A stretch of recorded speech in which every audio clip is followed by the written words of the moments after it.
nó rồi nó nó chú cái kia này tôi còn là cái kia một phong này đây có chờ nho thì dừng được tên nó của tôi cái kia để chú cho tên cùng xe tên nó luôn này nho có xuyên thì được cả tên cái hai mô và sẽ cho hai miền nho là tất cả xe chẳng này để hiểu cho tên một xe tên nó luôn này rồi bây giờ chân này chỉ chân là cho là màu xí giống này cái mô để cái kia trong cờ này thì sao này cái nào từ bây giờ lúc kia này cái tờ cam nó nói trong cờ kia quả xuất phát đây quả điểm ngung mà sao được khổng đấy cái kia ha giờ cái kia khổng ngon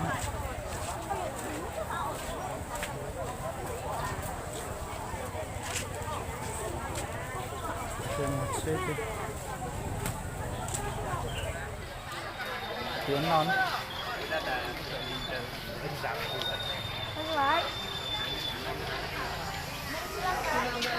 Thanh lý công ty nay đem ra bán sổ có 25.000 một áo. Cao cấp 101, 120 nay chỉ có 25.000, lớn nhỏ đủ màu đủ loại. Hàng bên trang nay bán có 25.000, ngay đây lên cái đứt đu này có nào gì lại mua thán tao thả đến của đứt đu sụp quẩn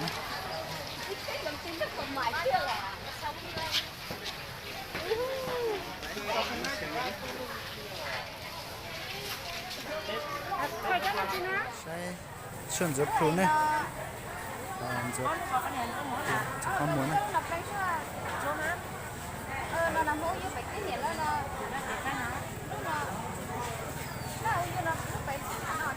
rau này giờ này nó rau trên nó này trên là nó rau trên tôi giờ nó rau cho một trên nó thế này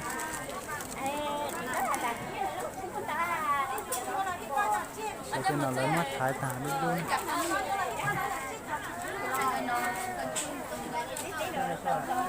dễ thế này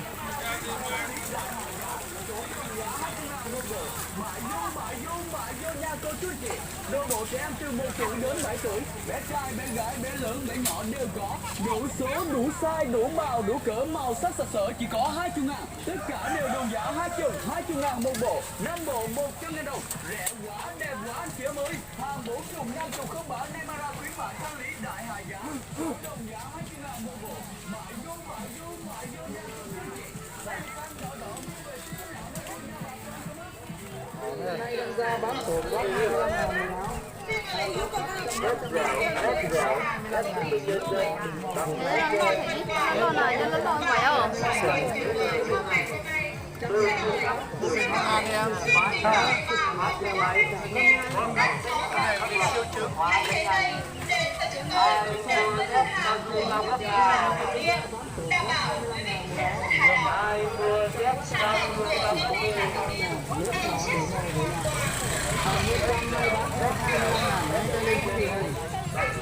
Bốn áo chỉ có 100.000 Hãy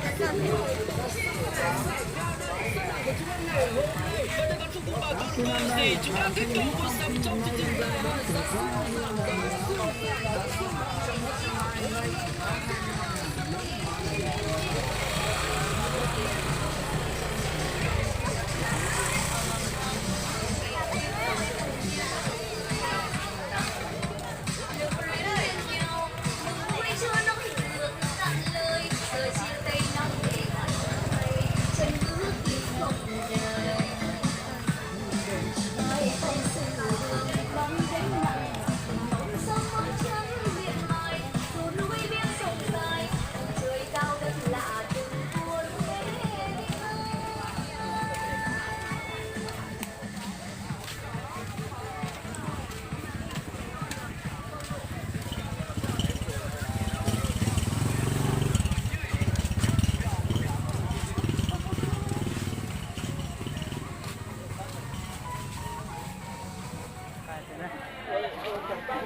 Cái còn đấy là nó có cậu có nó con chó Để dòng tiền qua.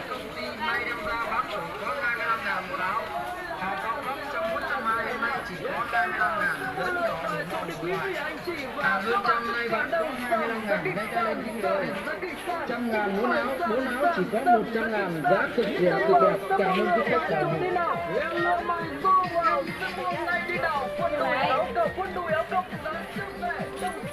áo trên năm đây hàng thanh lý công ty nay đem ra bán sổ có 25.000 một áo hàng cao cấp trong nước trong ai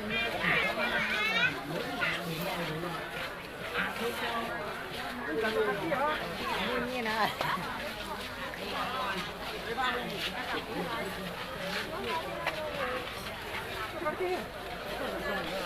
đúng không? Chứ cái mắt con người đừng nên đi đừng nó là trăm có bán không? Nhà máy nó vẫn lắm.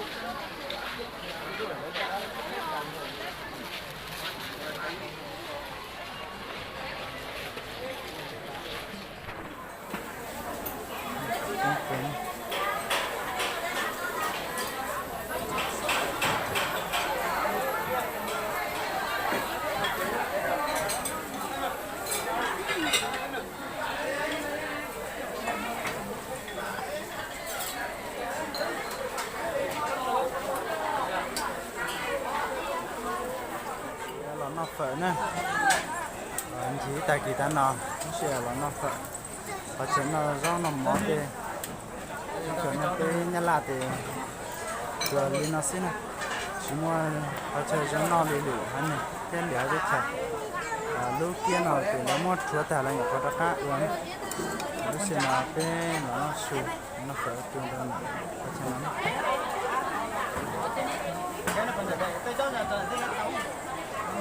Dạ có giống cái gì cho nó đấy.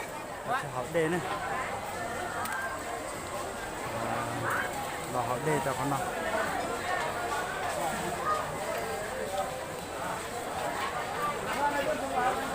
nó phải tại đề là học đề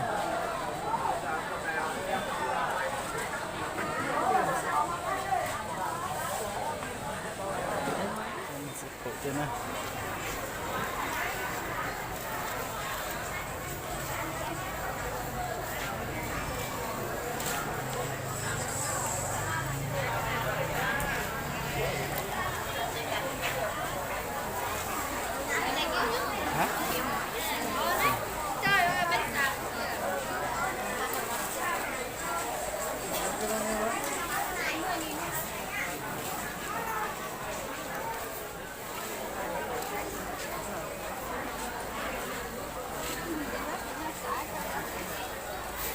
chứa chứa Hả chị chưa?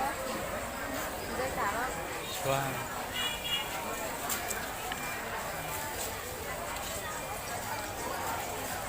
sẽ đây mong tôi có thể khổng cho là một sử dụng trên xong nữa tên này là thông cho là chủ đề hảo nữa rồi giả đi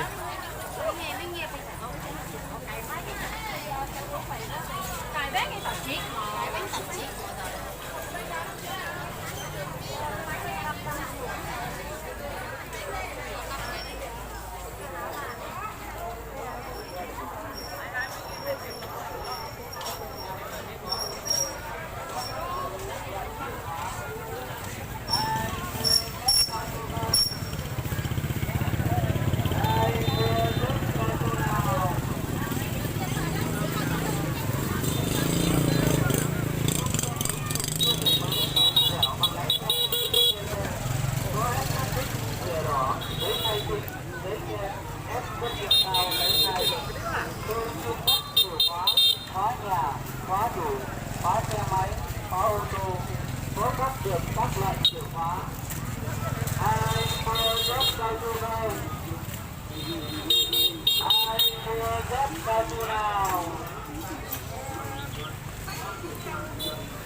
mà này chống cái kia này cho nên bỏ nó lao lên liên là rồi nó mọc tao lên liên để cho này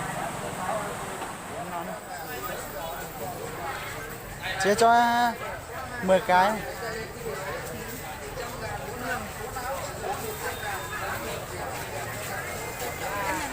tiến nào nữa vâng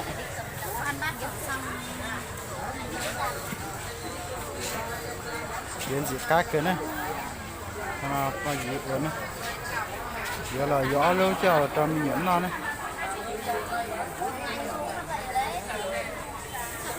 rồi lúc phải chạy vào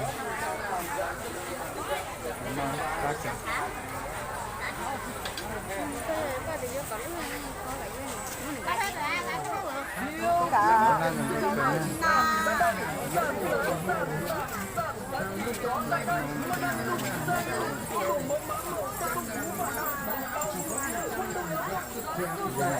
đây lúc cỡ cho món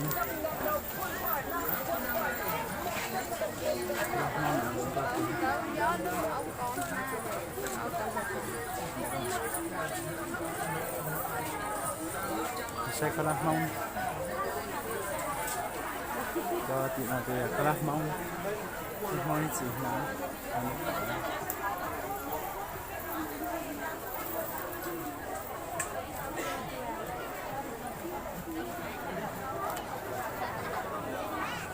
mong khá là cái này thì sẽ ôm nhẫn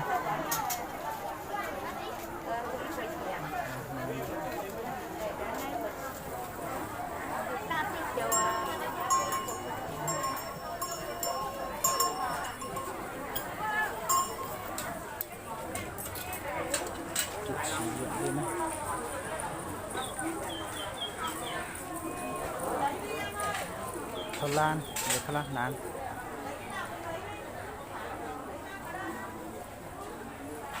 Thái Lan vẫn có cần không cho là mua không là đôi khi nữa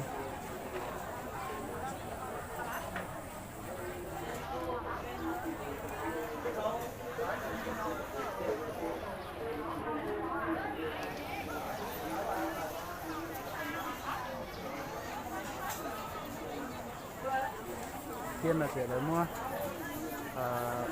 được chia để một copy và sẽ để làm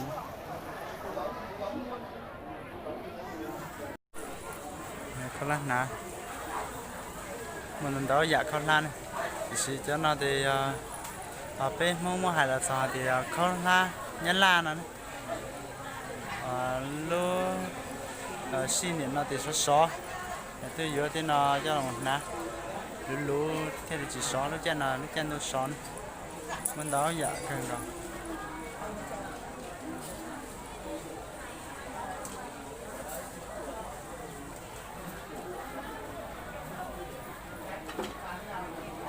cái này không có tiền đây không nên là đây không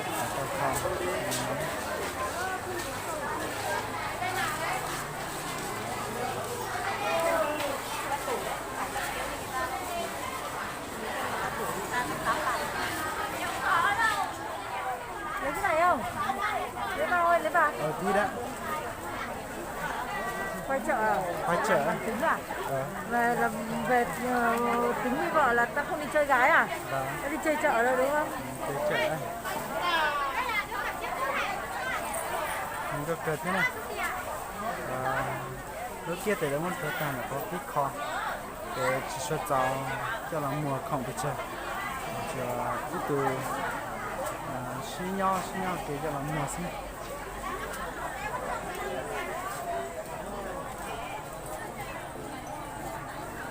Kén. Kén. Nữa, là cái nhung nữa. Cho thì mong nhớ bị bê rõ cho tôi mua này.